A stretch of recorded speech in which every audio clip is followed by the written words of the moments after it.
আজকে 2 দিন যাবৎ আমি বট রান্না করেই চলেছি। আমার বট রান্না করার যেন শেষই হচ্ছে না। আসসালামু আলাইকুম।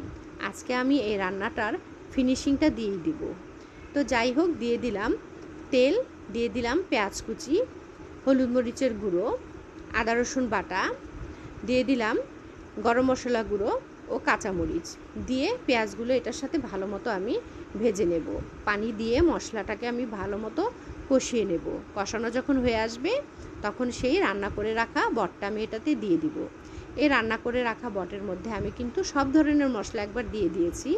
পেঁয়াজ কুচিও দিয়েছি, দিয়ে দিয়েছিলাম গোটা গরম মশলা, তেজপাতা, সব দিয়ে একবার রান্না করে রেখেছি। এমনিতেই খাসির বট গলে গিয়েছে, কিন্তু তারপরও রান্না যেন শেষই হচ্ছে না, মানে ভাজাটা হচ্ছে না। এই রান্নাটা করতে আমার 3 দিন সময় লেগেছে। তো যাই হোক, এটা আমি আর একটু পানি দিয়ে দিলাম একটু লবণ, দিয়ে মিশিয়ে নিয়ে একটু ঢেকে রাখবো যেন তেলটা উপরের দিকে উঠে আসে। কারণ এই তেলটার মধ্যে আমি এই বটটাকে একেবারে ভাজা করে নেব। এই জন্য একটু বেশিক্ষণ নাড়াচাড়া করে নিচ্ছি। বট রান্না করার আসল পদ্ধতি কিন্তু এইটাই। এভাবেই করেই বট রান্না করতে হয়। এভাবে করে বট রান্না করলে কোনো রকম বাজে গন্ধ আসে না। গরুর বট রান্না করার নিয়মও কিন্তু এটাই। দেখুন কত সুন্দর হয়েছে, কালারটা একেবারে চেঞ্জ হয়ে গেছে, খুব সুন্দর ঘ্রাণ বের হয়েছে, এখন খাওয়ার উপযোগী হয়েছে।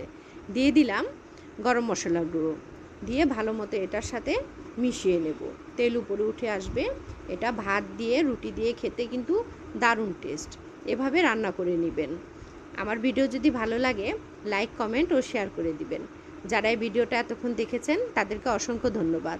সবাই ভালো থাকবেন, আমার জন্য দোয়া করবেন। আল্লাহ হাফেজ।